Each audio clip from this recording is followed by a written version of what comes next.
Olá pessoal, hoje vamos continuar a demonstração do teorema que a gente começou na aula passada, tá? Aí, no caso, a gente demonstrou a ida, né? Agora falta demonstrar a implicação, a inclusão contrária, na verdade. Então, para isso, a gente vai começar mostrando alguns lemas de construção, né? Usando régua e compasso, para a gente mostrar que as operações dos complexos, né, soma, produto, inverso aditivo, inverso multiplicativo e raiz quadrada, também pode ser obtido através da construção de régua e compasso. Tá certo? Aí, para ganhar um pouquinho de tempo, eu vou estar copiando do texto, né, o enunciado, que os enunciados são meio longos assim para estar escrevendo. Mas aí a gente deixa o enunciado colado e a gente faz as contas, tá certo? Essa aqui vai ser a aula mais lúdica do curso, provavelmente, tá? Então vamos lá, né? Então, o primeiro item desse lema diz o seguinte, né? Que podemos encontrar o ponto médio de um segmento de retas, né? Em apenas duas etapas por régua e compasso, né? Então como é que a gente faz isso? Bom, a gente faz da seguinte maneira, né? A gente primeiro constrói o segmento de reta, tá? Então, na verdade, o segmento de reta ele é dado, né? Então, primeiro a gente tem o segmento de reta, tá? É uma construção bem clássica mesmo da, de regra de desenho geométrico, né? E aí você seleciona, tipo, você tem um segmento aqui, né? Deixa eu fazer esse segmento menor para caber no desenho, né? Então você tem um segmento aqui, aí eu vou chamar esses dois pontos aqui de Z e W, né? Tá. Aí quais são esses dois passos? É o seguinte, a gente está desenhando, né? Círculos, né?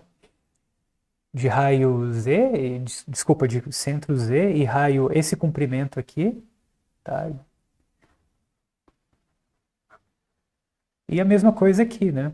Então, de centro W, né? E o comprimento, né? A distância de Z e W, tá certo? Então, a gente vai ter o seguinte, a gente pega, né? Faz o círculo aqui, né? Esse aqui seria o círculo de centro Z e raio, aqui Z menos W. Tem o outro círculo aqui, né? Tá? Aí a gente vai ter essas interseções e beleza, né? Só a gente ligar aqui, né? Esses dois pontos e aí a gente vai ter o nosso ponto médio que vai ser aqui, tá? Beleza. Bom, o segundo item aqui diz o quê, né? Que a gente pode encontrar uma bissetriz, né, de um ângulo em apenas duas etapas por régua e compasso. Então, aqui a gente vai desenhar os nossos segmentos aqui, né, para semirretas, né, para ter o ângulo. Então, a gente tem aqui essa semirreta e essa semirreta, certo? Aí, o que que a gente faz? Aí a gente faz o seguinte, né, a gente determina o nosso ângulo, né? Então, para determinar o nosso ângulo, aí você pode estar fazendo o seguinte, né? Pode estar pegando, por exemplo, um raio fixado aqui, né? E aí você pega.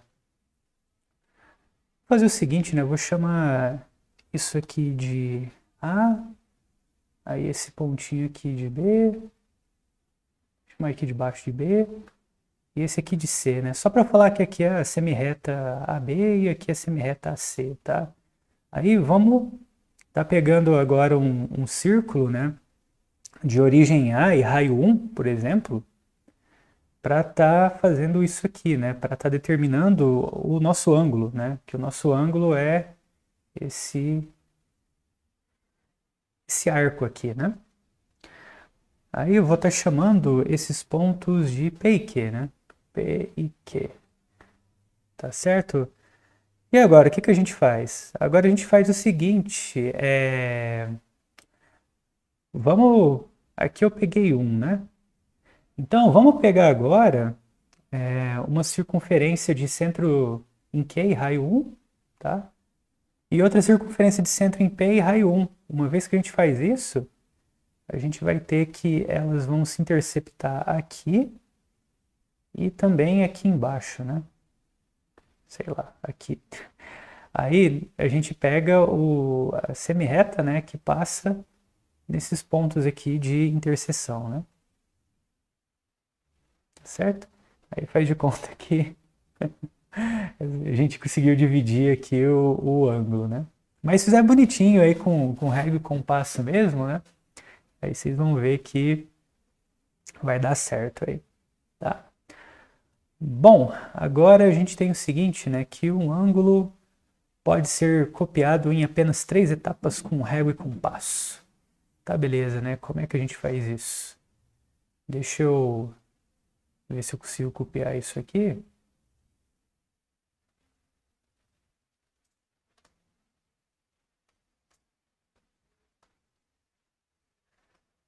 Mas eu acho que não. Vamos para a próxima lousa. Tá.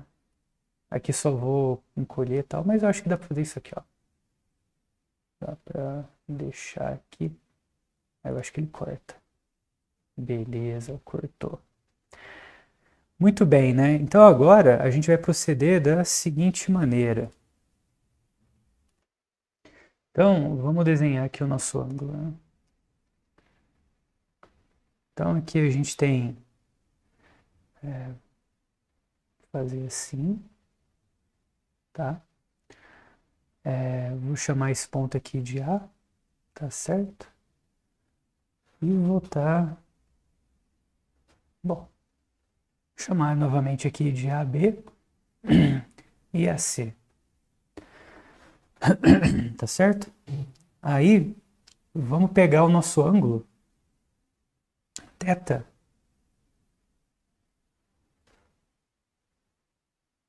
por meio do círculo, do jeito que a gente fez, né? A gente pega um círculo aí de raio 1, né? E centro A. E aí a gente vai ter, vamos chamar aqui de D, né? E aqui de E, tá certo? Beleza. Então a gente deu esse ângulo aqui previamente, né? E a gente quer copiar ele para um segmento, né? Então agora, né, vamos estar desenhando o segmento, né, que a gente quer transferir o nosso ângulo. Então, eu vou chamar de PQ, tá?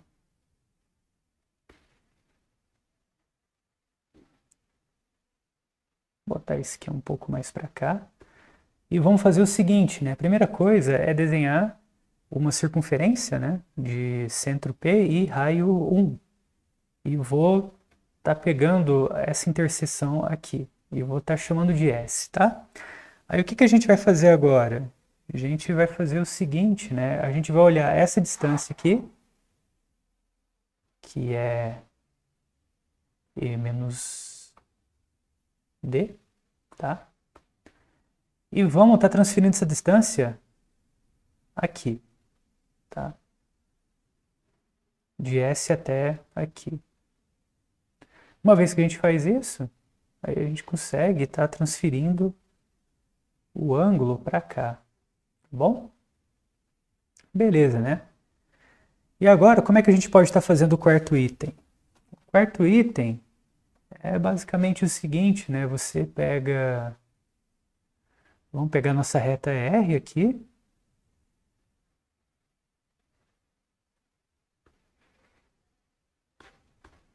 Tá? Então a gente quer construir um quê, né? Um segmento de reta perpendicular a uma reta dada, né? Então basta só a gente pegar... Então, beleza, eu vou pegar um pontinho aqui.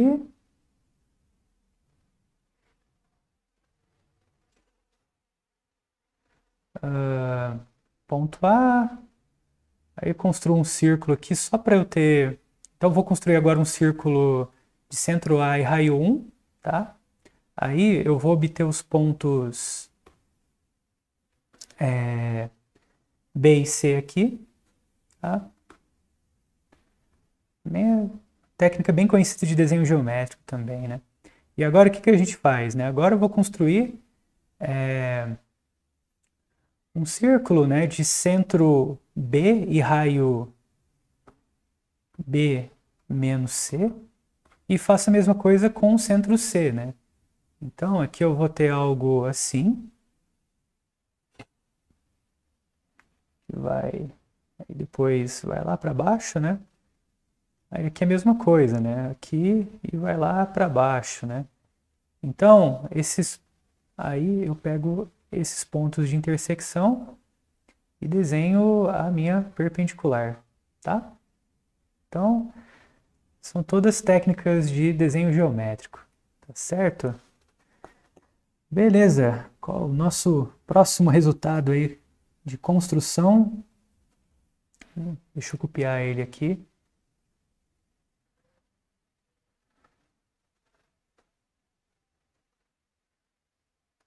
Vai ser esse lema aqui.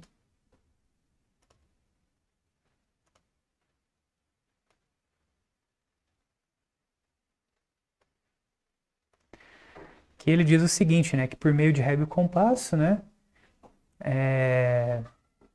uma reta passando por um ponto dado é paralelo a uma reta dada em 3 passos. Isso aqui também conhecido como o postulado das paralelas, né?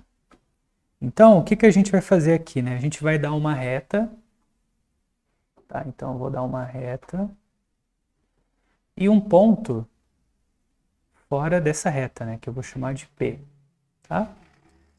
Aí vamos fazer o seguinte, né? Vamos pegar 2 pontos aqui nessa reta, A e B. E a primeira coisa é construir esse segmento aqui, né? Então, a gente tem esse segmento aqui. Para que eu fiz isso, né? Para poder obter esse ângulo, né? E aí, o que a gente sabe fazer, né? Pelo lema anterior, né? A gente aprendeu como transferir ângulos, tá? Então, eu transferindo esse ângulo para cá, o que vai acontecer, né? Eu vou obter essa retinha quando eu faço isso. Beleza? É só usar mesmo o quarto item, né? Desculpa, o terceiro item do lema anterior, que aí sai o nosso postulado das paralelas, tá bom? Beleza, né? E uma vez que a gente sabe transferir ângulo e paralela, né? A gente também consegue desenhar triângulos semelhantes também. Então, dado um triângulo, né?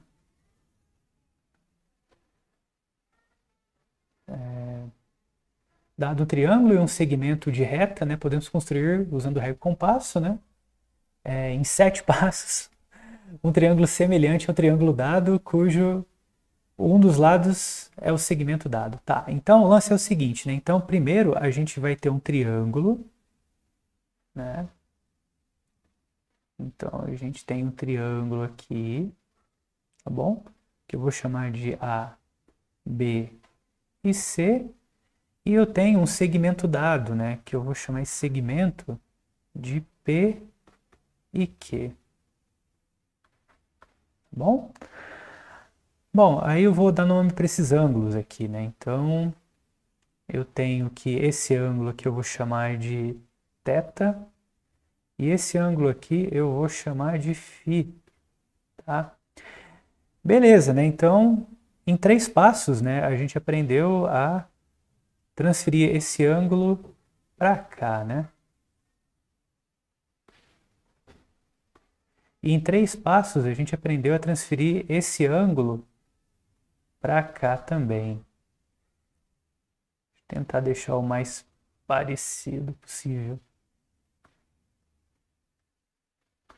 tá?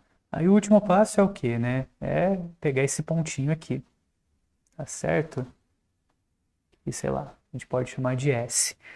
Aí a gente tem que esse triângulo aqui, né, vai ser semelhante a esse por causa dos dois ângulos e aqui, né, dentro, né? Tá, beleza? E da maneira que a gente construiu, né, a gente tem que esse lado daqui, né, vai ser proporcional a esse lado daqui também. Tá? Muito bem. Agora a gente vai usar tudo isso, né, para mostrar que as operações dos complexos também podem ser obtidas usando técnicas de régua e compasso. Tá? Ou seja, isso vai dizer para a gente que se eu já tenho números que são construtíveis, né? Se eu já tenho elementos, se eu já sei que elementos são construtíveis, então eu fazer operação entre esses elementos ainda vai ser algo construtível.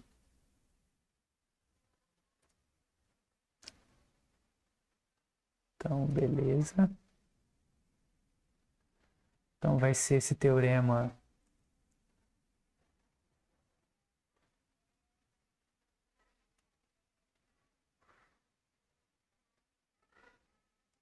aqui.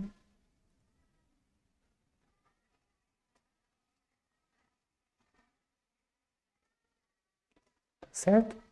Bom, então assumindo que o Z e o W já foram construídos, né, a gente tem que todas essas etapas aqui também são construídas usando régua e compasso, tá bom? Então a primeira coisa que a gente vai fazer é o seguinte, né? Como é que a gente mostra o primeiro? Para o primeiro, vamos estar desenhando, né, o, o Z e o W, né? Então, tome o zero, né, aqui, e a gente vai ter dois casos, né? Então, o primeiro caso é que o Z e W, eles não são, deixa eu colocar aqui caso 1, né? Z e W não são colineares com o zero, tá? Se eles não são colineares com o zero, então a gente pode estar desenhando, pode, por exemplo, estar colocando o zero aqui, tá? O Z, por exemplo, pode estar aqui embaixo e o W, por exemplo, pode estar aqui em cima, tá? Feito isso, a gente considera esses segmentos, né? Ou você pode prolongar mesmo, né? E considerar a semi-reta, né? Que não vai atrapalhar a construção, tá? Bom, na verdade a gente vai ter que considerar mesmo, né? A semi-reta. Deixa eu puxar isso aqui um pouquinho para cá. Então, a gente tem aqui, né? O W ele está aqui, o Z ele está aqui e a gente puxa um pouco mais. Então, o que, que vai acontecer, né? A gente tem esse ângulo aqui, a gente sabe transferir ele para cá em três passos, né? Então, vamos transferir ele para cá. E a gente pega esse ângulo, né, e transfere ele para cá também, né?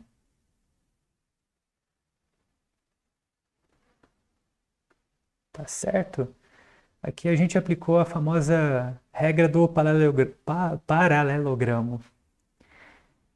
E aí a gente tem que esse pontinho aqui vai ser exatamente, né, o Z mais W. Tá certo? Aí o segundo caso, né, que seria quando Z e W são colineares com o zero, né? Aí o que, que a gente tem? A gente vai ter essa situação aqui, né? Que, por exemplo, o zero está aqui embaixo, né? Sei lá, vou colocar o W aqui. e o Z aqui em cima.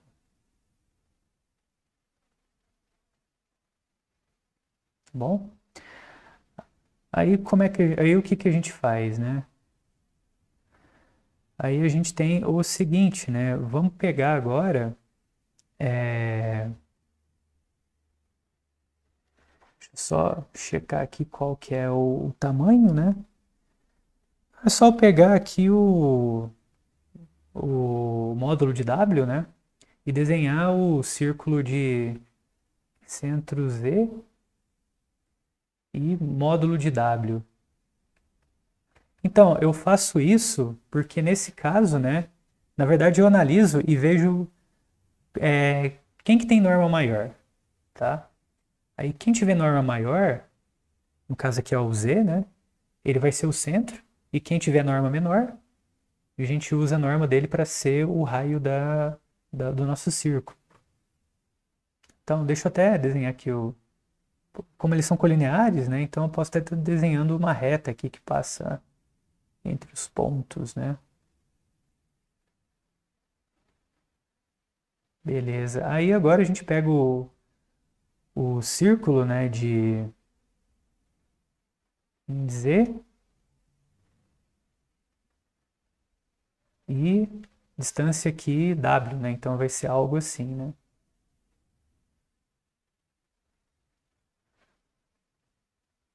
Tá? Aí nesse caso, aqui em cima a gente vai ter o Z mais W, né? E aqui embaixo a gente teria o Z menos W. Bom, então com isso a gente encerra o primeiro item, né? Que aí tinha esses dois casos para serem analisados. O segundo item, que é o que, né?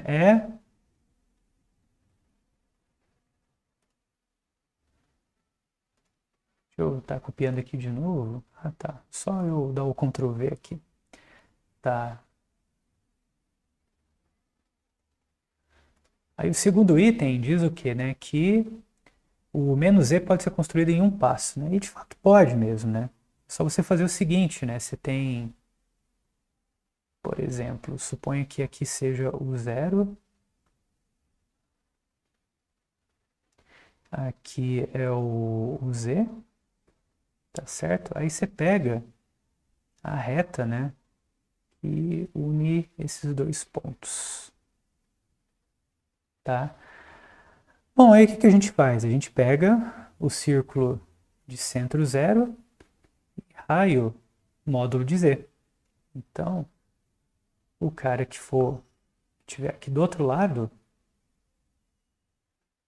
vai ser exatamente o inverso dele aditivo. Tá certo? Beleza. Como é que a gente faz o terceiro agora? O terceiro diz que ZW, né? Z vezes W pode ser construído usando régua e compasso em 7 passos, né? Para isso, a gente vai fazer o seguinte, ó. Vamos estar colocando o zero aqui, tá? E supõe que o Z tá, sei lá, aqui em cima, tá? Aí eu vou fazer o seguinte, né? Lembrando que, só para deixar aqui mais ou menos, aqui eu tenho o eixo dos imaginários, né? E aqui eu tenho o eixo real.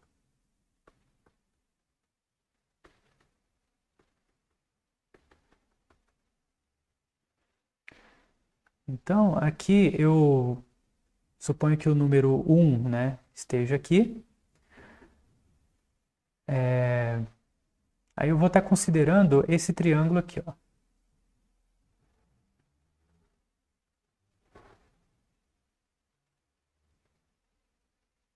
Tá certo? Ah, faltou eu dizer onde está o W, né? Eu suponho que o W está aqui, ó, tá?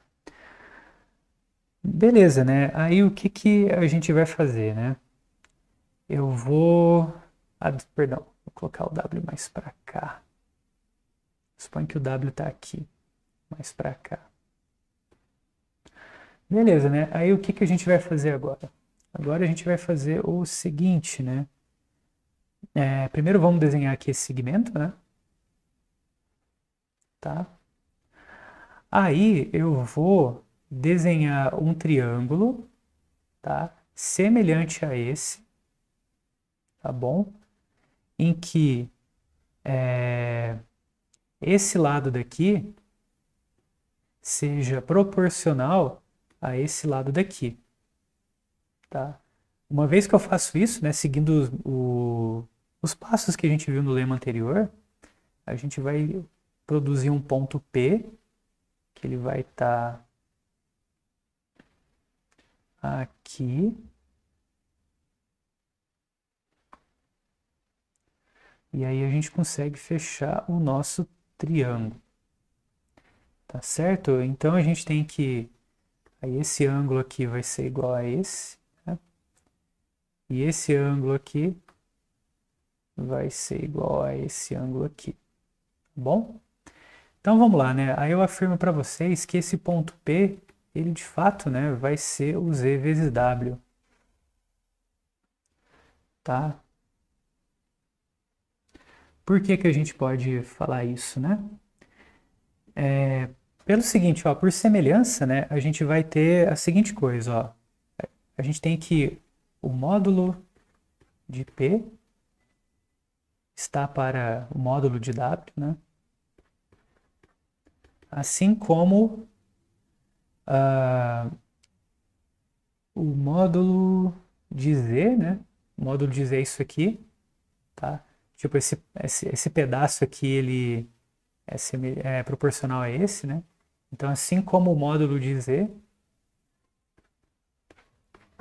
está para 1, módulo de 1, né? Que é 1, tá certo? Então, a gente vai ter o quê, né? Que módulo de P é módulo de Z vezes módulo de W, tá? Agora, o que que falta a gente fazer, né? Falta a gente checar o que que é o argumento de P, né? O que que vai ser o ângulo aqui, né? Tá bom? Lembrando que a gente pode estar olhando, vamos dar nome aqui, né? O Z como sendo o argumento dele, né? E elevado a θ, por exemplo, né? E o W como sendo o argumento aqui de, desculpa, o módulo de W, né?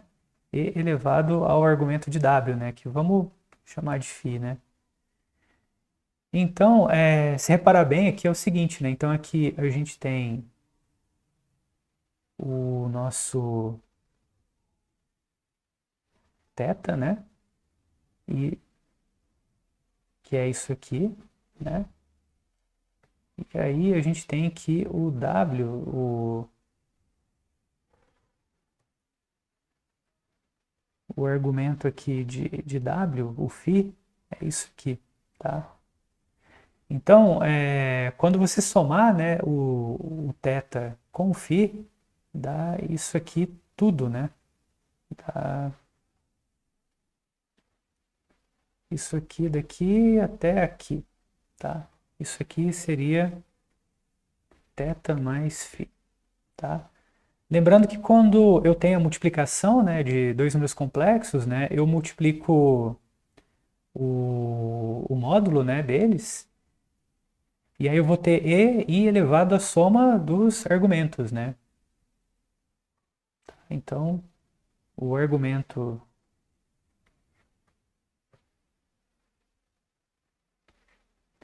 de P, né, vai ser exatamente o argumento de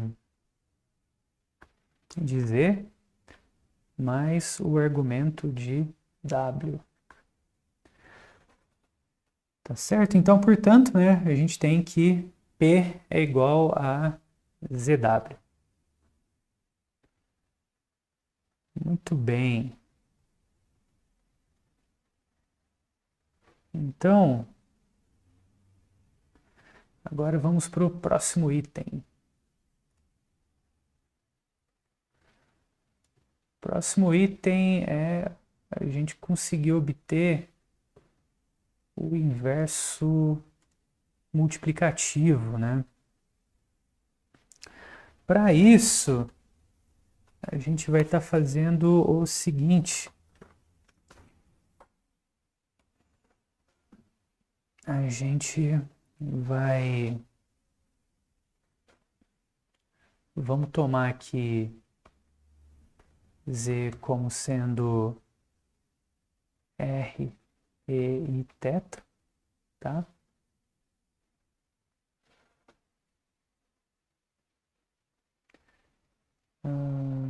Não, acho que aqui não precisa de deixar claro isso não. Dá para fazer. Então vamos fazer o seguinte, né? Vamos voltar aqui para o nosso plano complexo, né? Tá? E suponha que, bom, aqui a gente tem o nosso ponto zero, e suponha que o Z, ele está aqui, tá? Aí, suponha que o 1 está aqui também, tá certo? Vamos considerar esse triângulo aqui.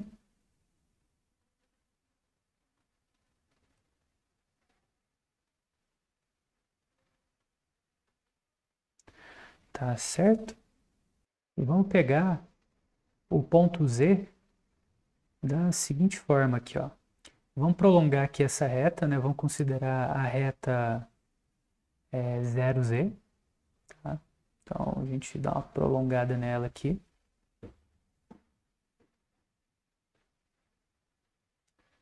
E aí vamos considerar o círculo de centro 0 e raio 1, né? Então esse círculo ele vai interceptar essa reta, tá? Aqui. Eu vou chamar esse ponto aqui de ponto P. E aí eu vou fazer o seguinte, né? Eu vou construir um triângulo semelhante de maneira de que esse lado aqui seja proporcional a esse lado aqui, né? Eu fazendo essa construção, eu vou estar obtendo o pontinho Q aqui em cima, tá? E aí vamos a algumas considerações, né? Então, beleza, do jeito que a gente construiu, a gente tem o seguinte, né? Que é Q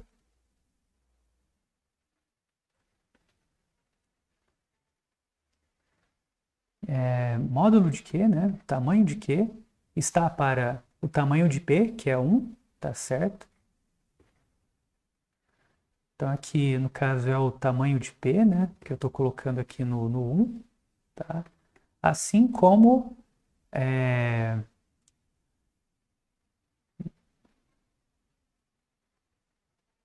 deixa eu ver aqui, o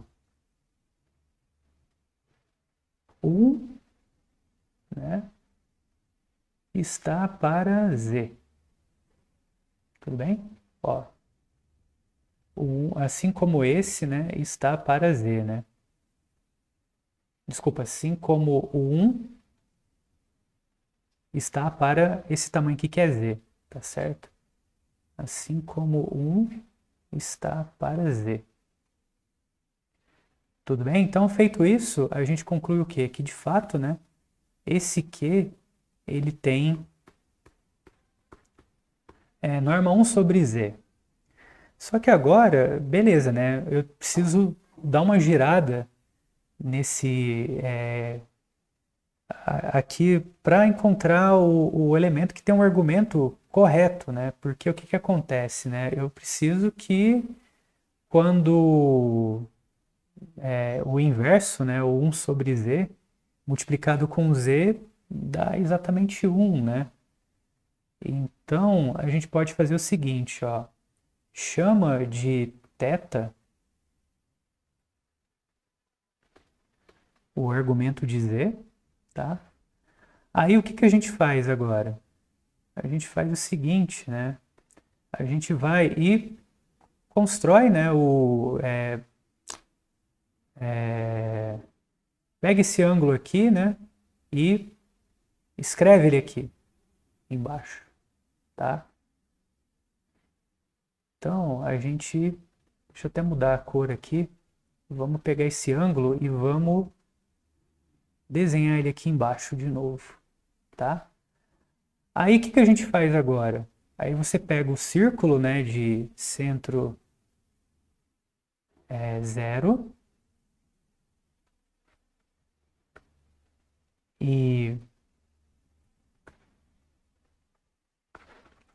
raio Q, tipo tamanho do Q, e pega a interseção dele, né, com esse segmento aqui, tá? Eu vou chamar de S, tá? Então pega a interseção com S, tá? E aí, uma vez que a gente faz isso, a gente vai ter um pontinho aqui, tá? Que eu vou chamar de S pequeno, tá? Aí esse ponto, na verdade, eu já posso chamar esse cara aqui de 1 sobre Z já. Por quê? Porque é o seguinte, ó, esse 1 sobre Z, aqui que eu construí, ele tem norma, né, 1 sobre Z, tá certo? Ele vai ter a norma 1 sobre Z, né? E o argumento dele vai ser o quê, né? O argumento aqui do nosso 1 sobre Z vai ser igual a 2π menos θ, tá? Aí, quando a gente pega a multiplicação, né, do Z com o 1 sobre Z, deixa eu ver se eu consigo escrever, deixa eu pegar isso aqui tudo, dar uma diminuída e jogar lá para cima. Tá. Porque aí o que acontece, né? Quando você pega. Porque eu tenho que dar um jeito de mostrar que é inverso multiplicativo, né? Então, quando você pega esse caso aqui, o Z, 1 sobre Z, então eu sei que a norma desse vai cancelar com a norma desse, e eu tenho que o E elevado a iθ, né, do Z, então E elevado a iθ vai multiplicar com E elevado a I 2π menos θ, né? Aí quando eu somo esses dois, o que vai acontecer? Vai dar E elevado a I 2θ.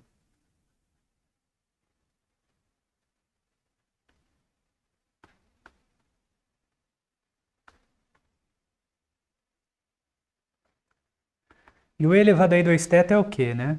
É cosseno de 2π mais I seno de 2π, né?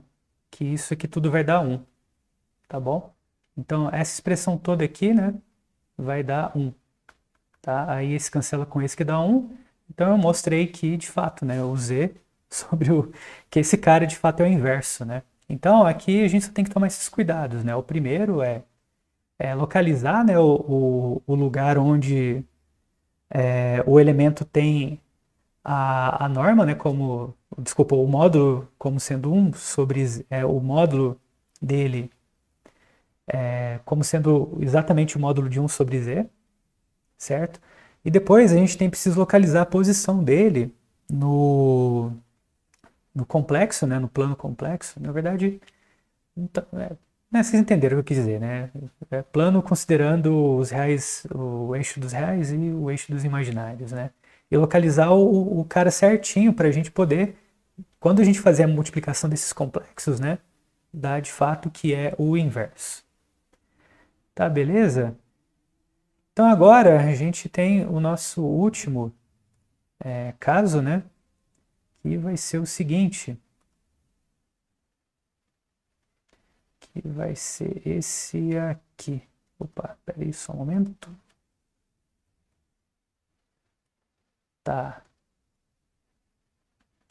Que é a gente mostrar aqui o raiz, né? De mais raiz de Z ou menos raiz de Z, né? Pode ser construído usando régua e compasso também, né? Então, né, como é que a gente faz? Bom, primeiro vamos dar uma cara para o Z, né? Então, seja z igual a r e i θ. Então a gente quer determinar o que, né? Quer determinar a raiz de z, né? A raiz de z também é conhecido como raiz do módulo, né? E elevado a i θ sobre 2. Ou tem também, na verdade, né, a gente tem esses dois casos, né? Tem esse e também tem pode ser também isso aqui também, ó. Raiz de z igual a raiz de r elevado a i que multiplica θ mais, desculpa, π, né, mais θ sobre 2. Beleza. Bom, então o que a gente precisa fazer, né, bem da verdade, é encontrar a bissetriz do ângulo θ, né? Tá? Encontrar a bissetriz do ângulo θ e construir o que seria esse raiz de r aqui, né? Que vai ser um número real também, né? Então, beleza. Então, é encontrar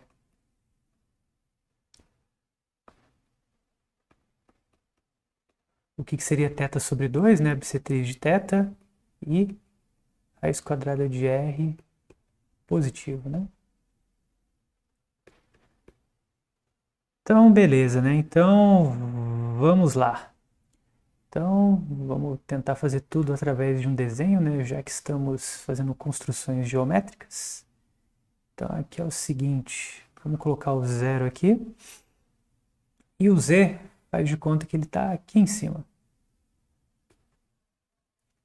Muito bem. E agora, né? Agora a gente vai fazer o seguinte, a gente vai pegar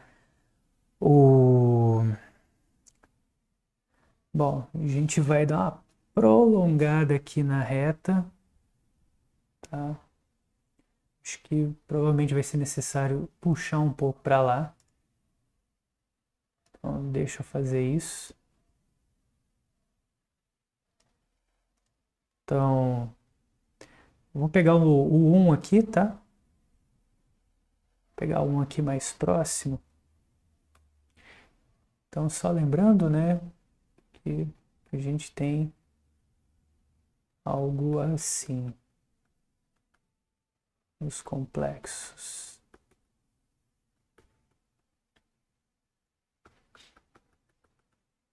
Beleza. Aí aqui a gente desenha o 1, tá? E aqui vamos desenhar o que seria o R, né? Então o R, ele é um número real, né? Então ele vai estar aqui, tá certo? Aí agora eu vou desenhar, né, um círculo, né, de centro 0 e raio 1, só para a gente obter o menos 1 aqui, né? Então a gente consegue obter o menos 1 aqui. Beleza. Aí agora o próximo passo é fazer o seguinte. Eu vou pegar e chamar de A como sendo o ponto médio entre menos 1 e R, tá bom? Então esse pontinho novo, que vai ser o ponto médio dos dois, eu vou estar chamando de A. E provavelmente ele vai estar aqui, tá? Que dá pra gente fazer isso usando régua e compasso. Tá, em seguida, outra coisa que a gente aprendeu a fazer também é o seguinte, né?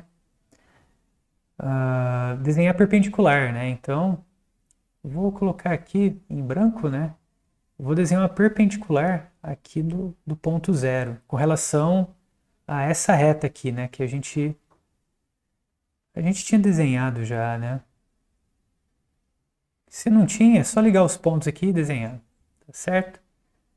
Beleza. Vou chamar essa retinha de P, tá? E agora vamos fazer o seguinte, né? Vamos pegar o círculo de centro A e raio esse comprimento aqui, ó, que é o que? R menos A, tá? Então, uma vez que a gente faz isso,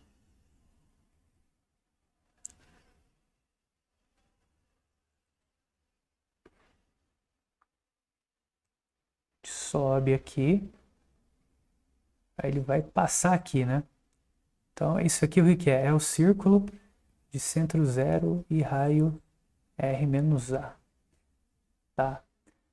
Aí que eu vou pegar esse pontinho aqui, que vai ser o pontinho S.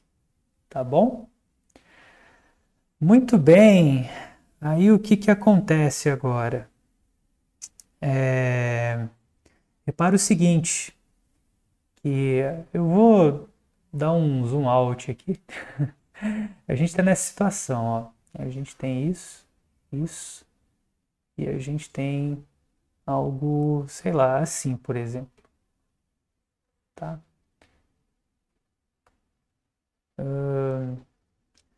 Na verdade, assim, por exemplo.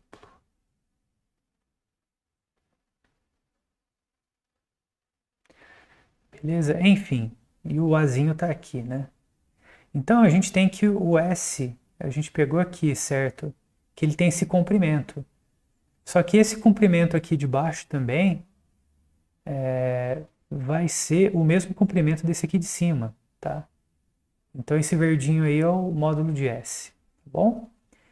E o que mais que a gente tem? A gente tem o seguinte, né, que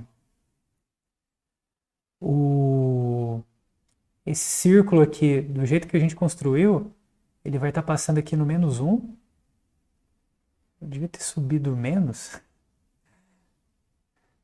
Tá, ele tá... Vou tentar deixar um pouquinho melhorzinho isso aqui.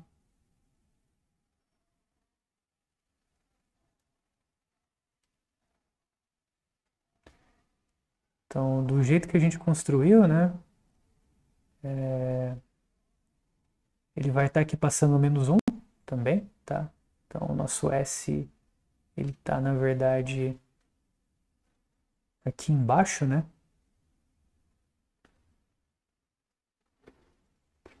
Tá? Então, a gente tem a situação, né? A gente tem isso e isso, e a gente tem que isso aqui mede 1 e tem que isso aqui mede R, né? Então, a gente tem um teorema aí de geometria euclidiana, né, que é o famoso teorema das cordas, né? Ele diz o quê? Diz que se a gente tem esse comprimento vezes esse comprimento, né, vai ser igual a esse comprimento vezes esse comprimento, né? Então, por isso, a gente vai ter que módulo de S vezes módulo de S vai ser igual a 1 vezes R, né? Então, com isso, a gente vai ter o quê, né? A gente tem que módulo de S ao quadrado é igual a R. Então, a gente tem que módulo de S, né, vai ser mais ou menos raiz quadrada de R. Tá? Beleza, então, muito bem, né? A gente encontrou que o S, ele tem módulo raiz de R, né? Então, agora só falta a gente fazer o seguinte, o Z está aqui em cima, né? E o Z, ele tem o ângulo θ. Tá? Então o que falta agora é fazer só uma construção, né? Para a gente encontrar a bissetriz do ângulo, né? Então, só que a gente sabe encontrar a bissetriz do ângulo, tá? Então é só repetir o passo, né, que foi feito lá em cima e achar aqui a bissetriz do ângulo, tá certo? E agora o que a gente faz para fechar aqui de vez, né? Agora a gente pega o compasso aqui com a ponta aqui no zero, né? A ponta seca aqui no zero, né? A outra ponta aqui no S e desce, né? Aqui para interceptando a bissetriz aqui do ângulo, né? Porque aí, aqui realmente vai ser o nosso raiz de Z, né? Por quê? Porque aí, no caso, né, aqui a gente tem que o ângulo é π sobre 2, né? E esse elemento daqui, ele tem norma, né? É módulo raiz de R, tá? Bom, e para determinar, né, o que seria menos raiz de z, né? É só repetir o que a gente fez no segundo item, tá? Beleza. Agora, vamos fazer o seguinte, né? Só relembrando, né, a maneira como a gente definiu o fecho pitagórico foi meio que de cima para baixo, né? Que foi de que maneira, né? A gente definiu tomando a interseção de todos os subcorpos de C que são fechados por raiz quadrada, né? Então a gente meio que fez uma parada de cima para baixo.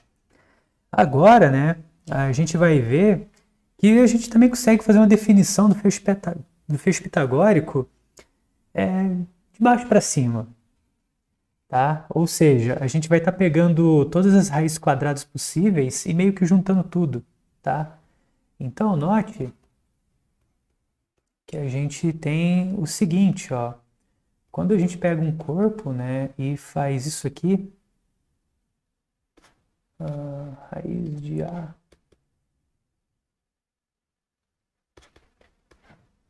Isso aqui é igual a 2 se raiz quadrada de A, né, não pertence a K, tá certo?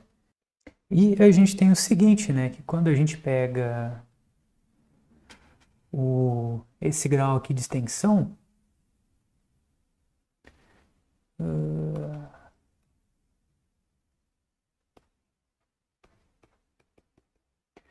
isso aqui, né, é igual a 1, tá? Se esse cara aqui tá aqui dentro, tá? Só para deixar isso na memória, tá bom?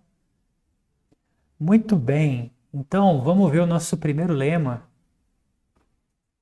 que é o lema que dá, né, uma maneira da gente estar enxergando esse fecho pitagórico nessa linguagem que eu falei, né, de baixo para cima, né?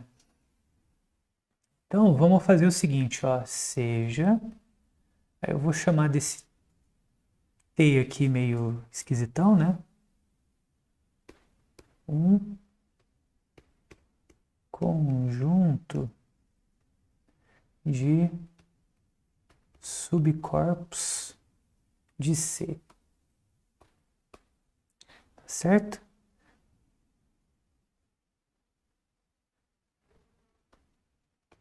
Com as seguintes propriedades.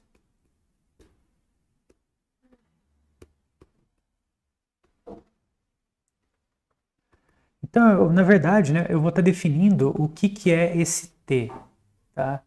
Esse T, para a gente, vai ser o conjunto, né, dos subcorpos aqui de C, tal que para cada subcorpo existe um número natural,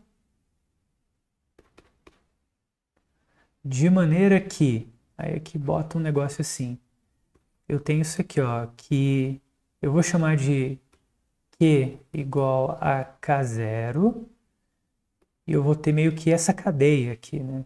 Também pode estar chamando de torre também. Então, tá, deixa eu terminar de escrever aqui, que aí vai ficar mais claro. Tal que o grau de extensão, né, entre cada etapa é igual a 2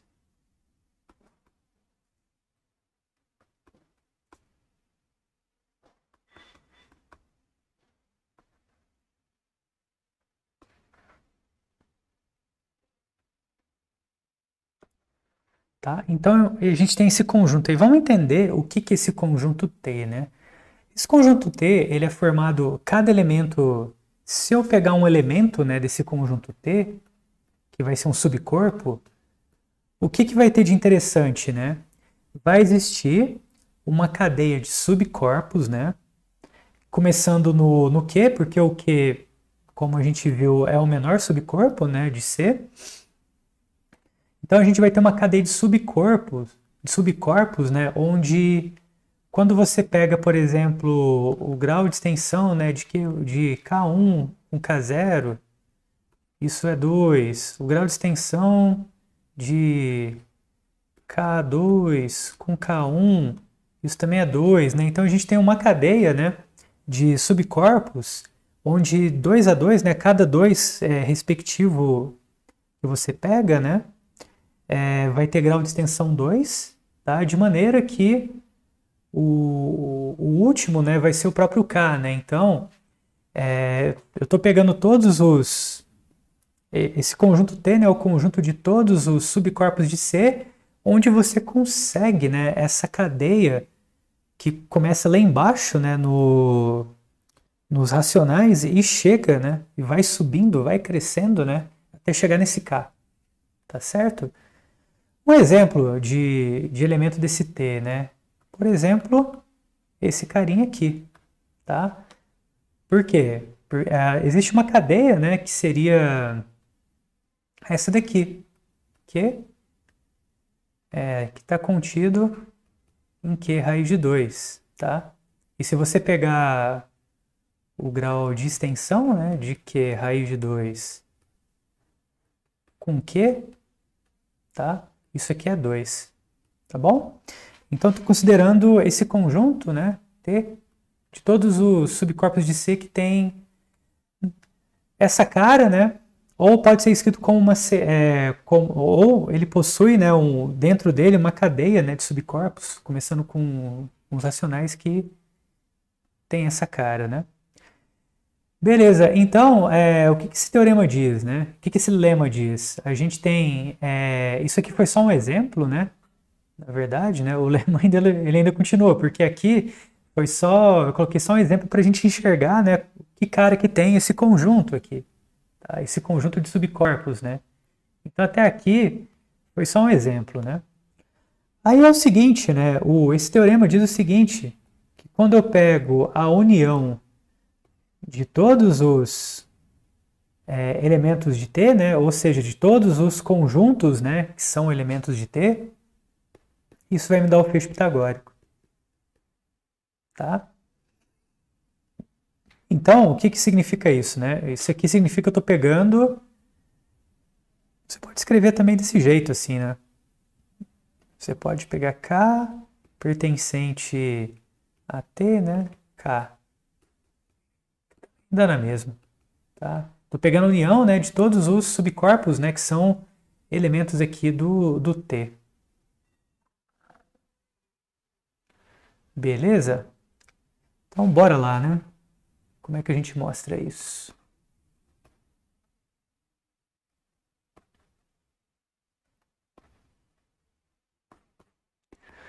Bom, aqui é o seguinte, né?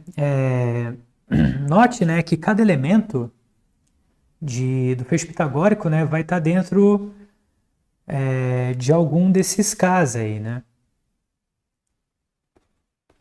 Note que cada elemento, né,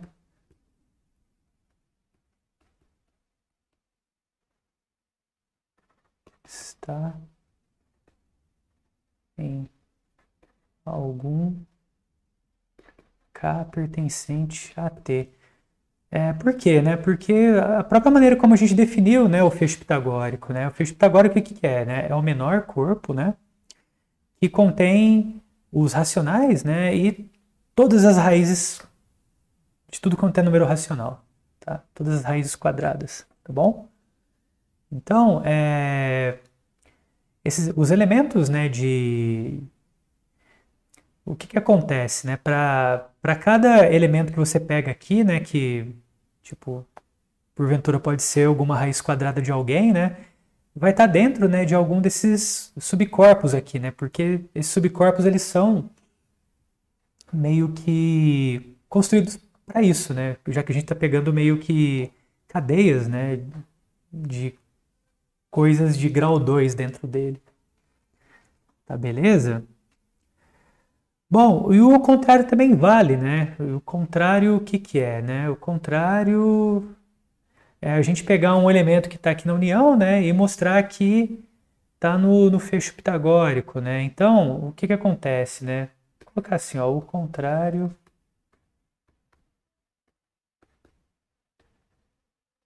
também vale. O que que seria o contrário, né? Seria eu pegar um elemento, um zzinho, né? Vou colocar assim, ó, isto é. Seria o quê, né? Seria eu tomar um zzinho aqui na união, né? Tá? Então vai existir um K, né? Dentro de T, né? Um corpo, um corpo lá, né? Tal que o Zzinho pertence a esse cara, né? Só que esse cara, o que que ele é, né? Ele é escrito dessa maneira aqui, né? Ele vai ser extensões, né? Ele pode ser escrito como sendo é, ele é escrito como o último elemento, né, de uma cadeia finita de subcorpos onde tem extensões de grau 2, né? E essas extensões de grau 2, ela é dado por essa maneira aqui, tá? Ela é dado dessa maneira, tá certo? Então, extensões de grau 2, a gente sempre tem que ela vai ser dado em termos de raiz, né? Então, o que que vai acontecer, né? Vai acontecer que esse elemento que você pegou aqui, ele vai acabar ou sendo algum número inteiro, né? Ou sendo raiz de alguém que veio anteriormente do jeito que você escreveu aqui o seu K, né? Tá certo? Beleza, mas então, né? O que que falta, né, para deixar esse negócio redondo, né? Falta mostrar que, de fato, né, quando você pega a união, né, desse T, isso vai também ser um subcorpo de Z, tá? E para isso, a gente tem que mostrar que ele é fechado para as operações, tá certo? Então, beleza, né? Porque a gente não está pegando união de todos os subcorpos, né? De C. A gente está pegando união de subcorpos que satisfazem essa regra aqui, tá? Então, aí a gente está num contexto muito específico, então necessita de uma verificação, tá? Então vamos lá, vamos pegar dois elementos. Então a gente tem aqui A e B dentro da união de T, tá bom? Então o que que vai acontecer? Logo, existem K e L, subcorpos de C, né? Tá bom? Tal que, por exemplo, digamos que o A esteja em K e o B esteja em L, tá certo? E aí, beleza, né? Como eu sei que o meu K está dentro de T, então a gente tem, vou colocar assim, ó, aí a gente tem essa extensão aqui, né? K0, K1, né? Essa cadeia aqui, né? Kn igual a K e L0 contido em L1, contido aqui em L, M, tá? Tal que a gente tem aqui a extensão, né, dos, sei lá, KIs mais um KIs aqui, isso aqui tem grau 2, para ir variando de 1 até N, né? E o mesmo vale para essa cadeia aqui do L, né? Então a gente vai ter aqui, ó, J mais 1 com J igual a 2, né? Com colocação para 1 menor ou igual que J menor ou igual que M. Tá certo? Muito bem. Feito isso, a gente consegue organizar na seguinte cadeia. Ó, então, vamos escrever assim, ó. Vamos começar na verdade, copiando, né, a cadeia do K. Então, a gente tem... Vamos colocar aqui o K1 de novo. K1. Aí a gente chega aqui no KN L0. Olha só. Beleza, chegou no KN, tá? Aí eu tô incluindo aqui com... Na verdade, né, a gente podia ter feito um passo intermediário, que seria isso aqui, ó. Tá? E aí a gente continua, né? Então a gente vai ter KN L1. Aí o KN agora fica travado, né? Até o K... Opa! KNLM. Tá certo? E aí a gente tem o quê, né? Que isso aqui é igual, né? A KL. Beleza. Aí o que que a gente tem, ó? Note que daqui para cá, o que que vai acontecer, né? E você pode ter que essa extensão aqui, ou ela vai ser... Tá? Só lembrando que KL, né? É o subcorpo que tem essa cara aqui, ó. Vou colocar A e B, A vezes B, né? Com A em K e B em L, tá? Então o que acontece, ó? Quando você tem essas extensões aqui saindo de KN, né? Então essa extensão aqui, ou o grau dela, ou vai ser 1 ou vai ser 2, né? Porque, tipo, você meio que está partindo do QN, só está acrescentando termos de L, né? Aqui é a mesma coisa, né? Tipo, como eu já tenho o KN L0 e estou passando para essa próxima etapa, então, ou isso aqui vai ter grau de extensão 1, ou no máximo 2, né? Porque pode ser que, sei lá, né? Às vezes o KN aqui, tipo, inclua, né, algum elemento do L1 o elemento do L1 que não esteja em L0, né? Mas enfim, o que acontece, né, é que essas extensões, elas não ultrapassam 2, né? Quer dizer, cada uma dessas extensões, né? O grau de cada uma dessas extensões. Certo? Então, a gente tem o quê, né? Que, de fato, né, esse KL aqui, ele vai ser um elemento do T também. Porque ele é subcorpo de C.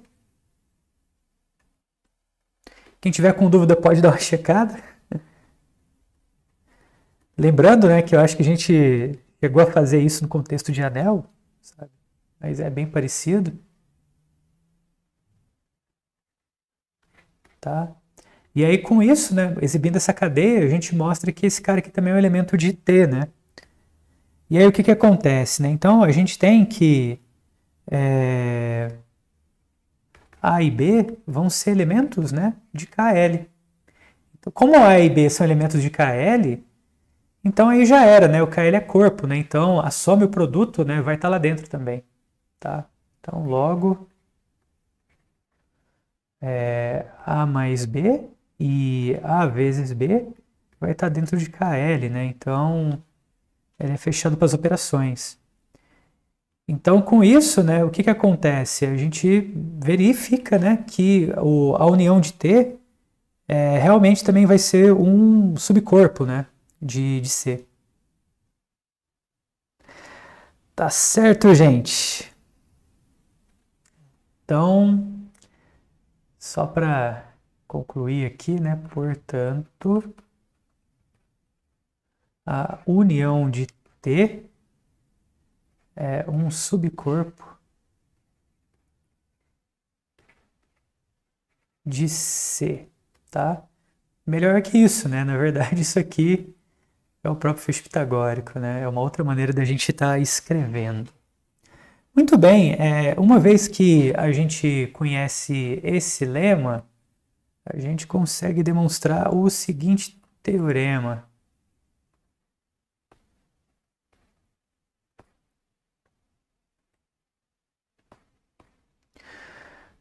Esse teorema diz o seguinte, ó, o número complexo, né, alfa, ele é elemento do fecho pitagórico, tá? C e somente C.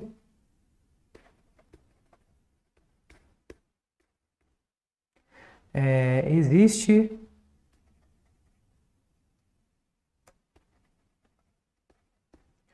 uma torre de extensão ou uma cadeia, uma torre de extensão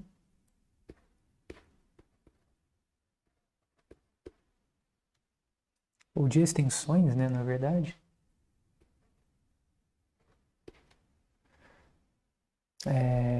que tem essa cara aqui, ó, Q igual a K0 está contido em K1, que tudo isso aqui está contido em Kn, né? E o Kn é igual a esse Q de alfa aqui, tá? Um pouquinho diferente, né, do que a gente viu no lema anterior, né? Aí é só fazer o ajuste mesmo, né, para a gente estar conseguindo escrever o Q de alfa, né, como essa cadeia, né? Muito bem. Tal que... Ah, só não esquecer, né? Tal que... O que acontece com cada subextensão, né? Tal que Kj mais 1 de Kj é igual a 2 para 0 menor ou igual a J, que é menor ou igual a N menos 1. Tá, beleza, né? Então, como é que a gente mostra isso? Então, demonstração.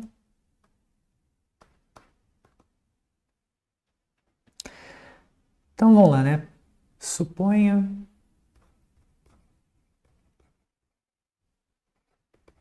que alfa pertença ao fecho pitagórico. Certo? Bom, vamos mostrar aqui, começar mostrando que tal torre existe, né?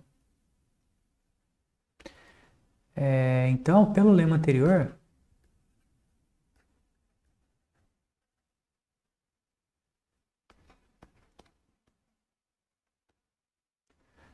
a gente tem o que, né? Sabemos, né?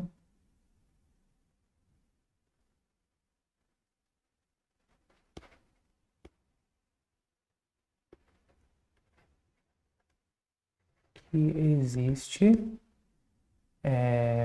uma torre, né? Ou uma... Estou usando torre aqui porque o livro também usa, né? Mas só se entender que é essa inclusão aqui de subcorpos, né?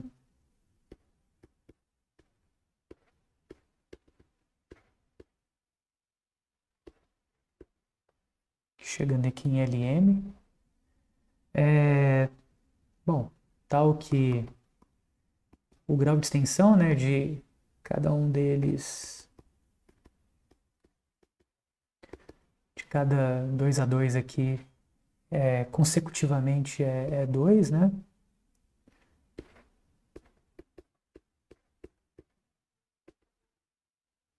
Acho que lá atrás eu coloquei só N, né, nas coisas, mas falta só botar o menos 1 aqui, tá? Então aqui é menos 1, aqui é menos 1 também, tá bom? Beleza, aí a gente tem isso. E o que mais, né? Bom, com o alfa dentro do LM, né? Porque acontece, como o alfa está aqui dentro, né, do fecho pitagórico, então ele está dentro da união, tá certo? Daquele T que a gente escreveu agora há pouco. Então, vai existir tipo, que seria, sei lá, um L dentro do T, certo? De maneira que você consegue representar esse L com essa cadeia também, tá?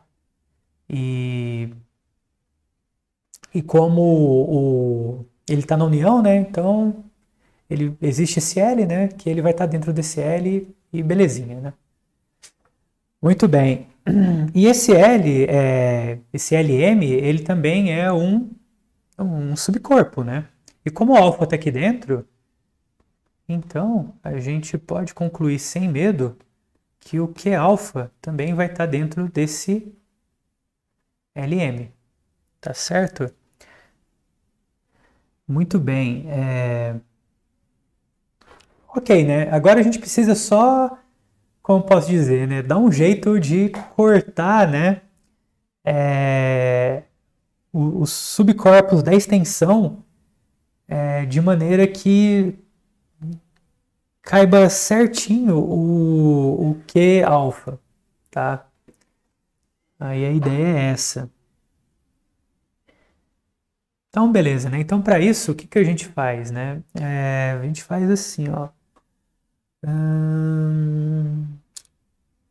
Defina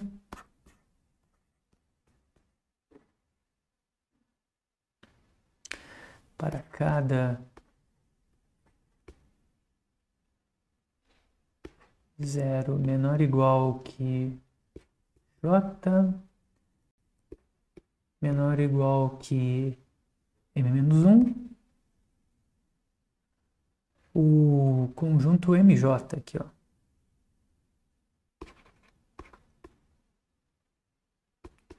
Que esse mj vai ser o quê, né? Vai ser cada lj interceptado com Q alfa, tá certo? Bom, interseção de corpo a corpo, né? Então, cada mj vai ser um subcorpo de C, né? Tá certo? E além disso, né? A gente pode estar considerando, né, LJs e os MJs como espaços vetoriais sobre Q também, né? Porque, bom, e com dimensões finitas, né? Já que as extensões elas são meio que 2 a 2, né? Tá certo. Então, dessa maneira, o que que a gente tem, né? A gente tem que, por exemplo, né, a dimensão que a gente pode estar considerando, né, por exemplo, esse cara aqui como espaço vetorial sobre esse, né? Assim como a gente e sempre o da frente como espaço vetorial sobre o corpo anterior, tá? Então, dessa maneira, o que que a gente tem, né? A gente tem que a dimensão de J1 vai ser igual à dimensão, né, de LJ. Na verdade, é duas vezes a dimensão de LJ, né? Porque cada extensão, cada subextensão, né, de um subcorpo pro seguinte, né, cada grau de extensão é 2, né? Então a gente tem esse lance das dimensões, né? Bom, então, o que que a gente tem de interessante aí, né? Com relação a MJ, né, meio que não vai mudar, né, o esquema das dimensões, né? Tipo, ou a gente vai ter que, sei lá, MJ, porque quando a gente intercepta, né, pode ser que a gente suma algumas coisas que meio que faça essas extensões integral 2, né? Mas enfim, isso não importa. Então a gente pode ter muito bem o fato de MJ ser igual, desculpa, MJ mais 1 ter algum J, né, tal que MJ mais 1 é igual a MJ, ou a dimensão de MJ mais 1 igual à dimensão de MJ. Na verdade, o que eu estou querendo dizer é o seguinte, ó. Quando eu interceptar isso aqui tudo, por Q, né, que vai ser a cadeia dos MJs, o que eu vou ter, né? Eu vou ter algo assim, ó. Então, só voltando, né, eu vou ter...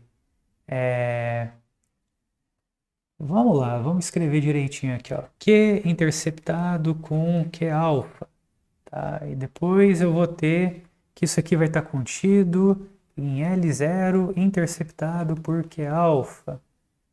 Isso aí vai estar contido em L1 interceptado com Q alfa. E assim por diante, né? A gente vai estar que isso aqui está contido até o último, né? Que é o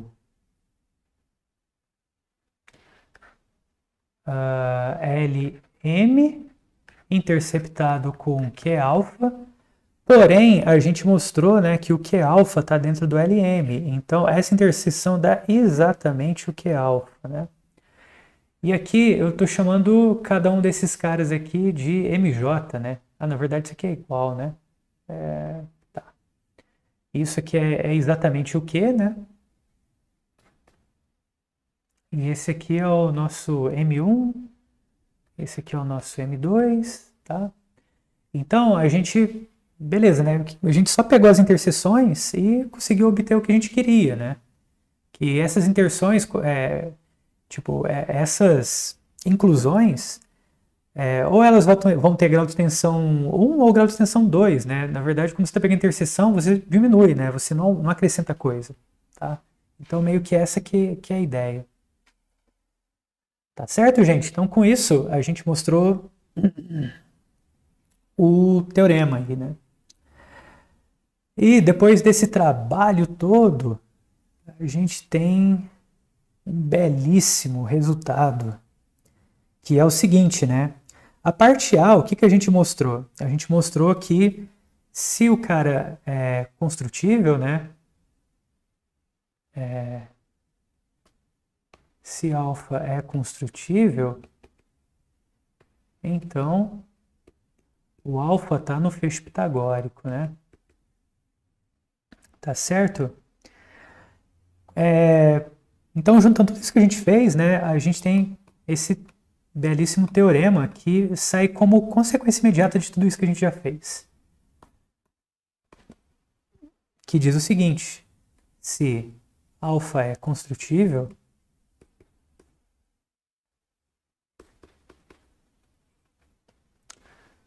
então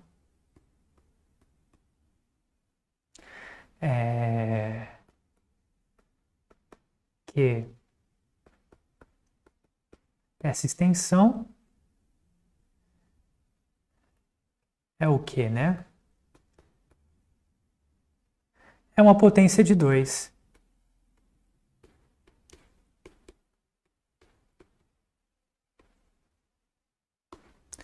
Por quê? Porque é o seguinte, ó, a gente mostrou que se o cara é construtível, então ele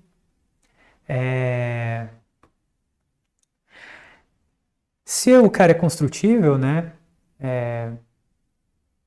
Ele está no feixe pitagórico. Então, se ele está no feixe pitagórico, existe essa torre de extensão, tá certo? E aí o que acontece, né?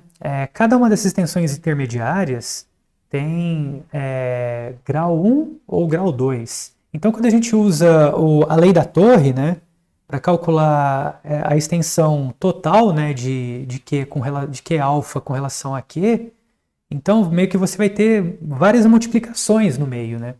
Tipo, deixa eu voltar lá. Então, por exemplo, se você for escrever essa extensão, né, baseando daquilo, você vai ter que isso aqui, usando a lei da torre, vou até mudar de cor aqui, viu? Para deixar o negócio em destaque mesmo. Então, ó. Então você vai ter algo assim.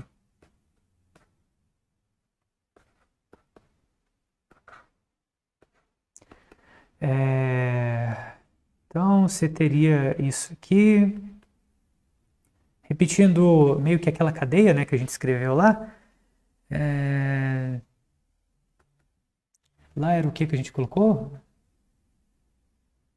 K, né? Beleza. Então, você teria aqui, sei lá, o kn-1, que multiplica kn-1, um kn-2, até k1, q, né? E aí você tem o quê? Que cada uma dessas extensões é 2, né? Então você tem isso aqui é 2 elevado a n, tá certo? Bom, então com isso, gente, a gente consegue resolver dois dos três problemas da antiguidade. Porque um deles, meio que você só usa mesmo o fato do π ser transcendente, né? Bom, vamos falar de um deles, né, que é mais rápido da gente estar fazendo, que é a famosa duplicação do cubo. Então imagina o seguinte, que você tem um cubo, tá certo? E esse cubo, ele tem a aresta 1, tá certo? Então, eu quero construir, quero ver se, na verdade, eu quero ver se é possível, usando régua e compasso, construir a aresta de um novo cubo, tá? De um novo cubo, no qual o volume desse novo cubo é o dobro desse cubo que a gente deu. Ou seja, o volume desse cubo eu quero que seja 2, tá? Então, quem que é o cara que a gente bota aqui na aresta, né, de maneira que o volume desse cubo aqui dá 2? Bom, é o raiz cúbica de 2, certo? Só que aí, qual que é o porém, né? O porém é o seguinte, né? Quem que é o polinômio minimal aqui do raiz cúbica de 2? É esse aqui, ó.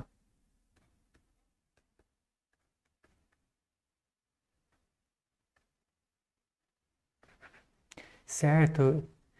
Então, quando você calcula o grau de extensão, né, do, disso aqui, é o que, né? É 3.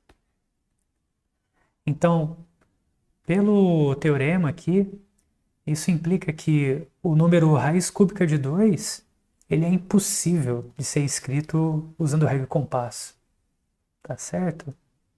Olha só, é um negócio surpreendente, né? Que a gente pegou algo, né, que, tipo, de régua e compasso, né, geométrico, e conseguiu resolver em termos algébricos, né? Tipo, em termos abstratos, né?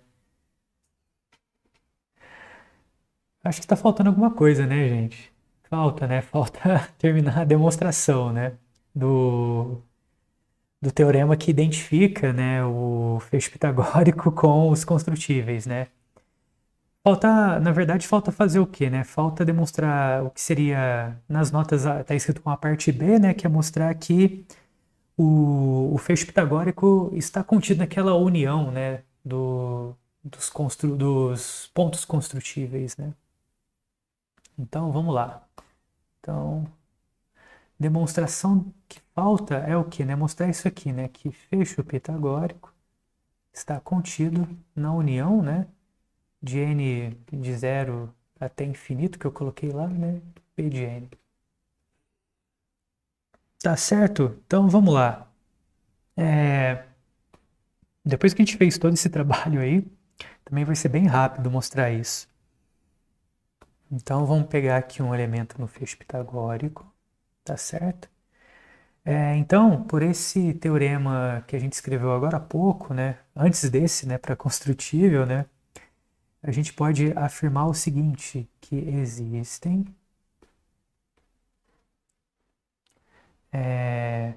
ou existe, né, uma sequência de pontos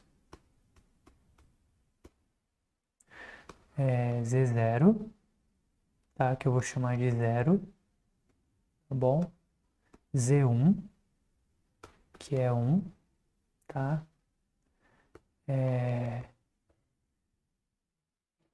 ZK,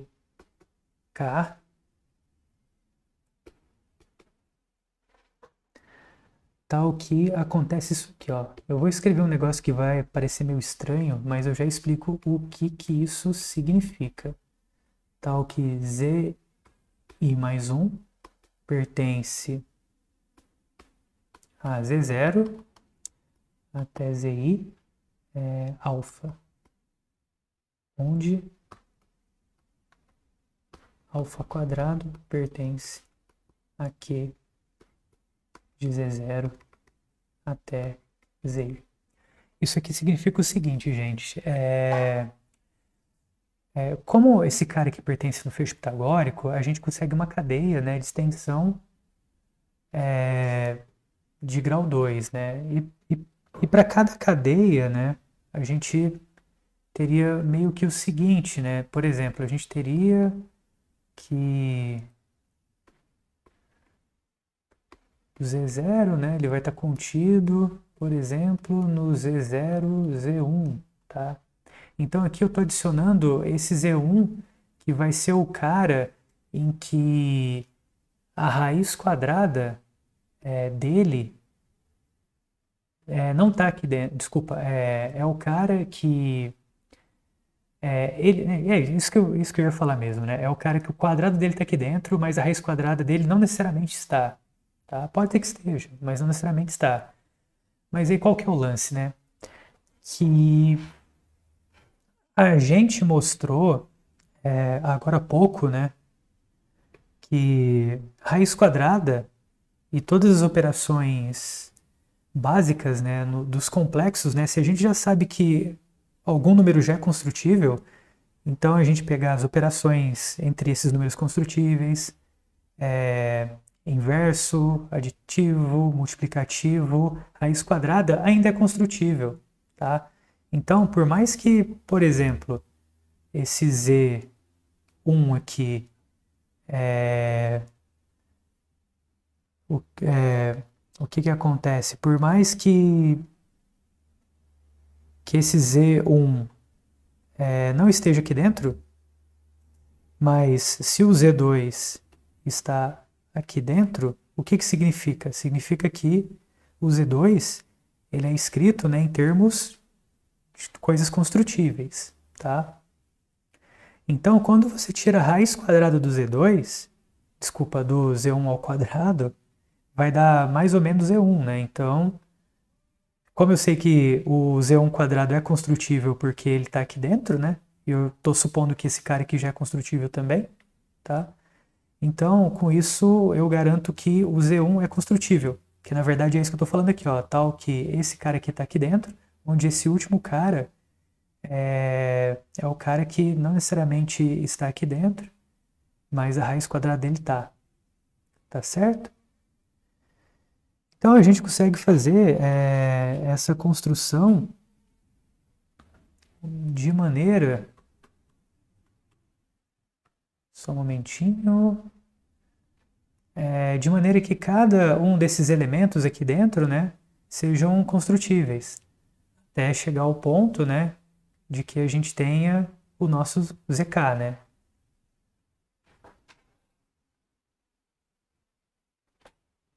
Tá certo? Onde o ZK, faltou colocar aqui, né, mas o ZK pra gente é o próprio Z.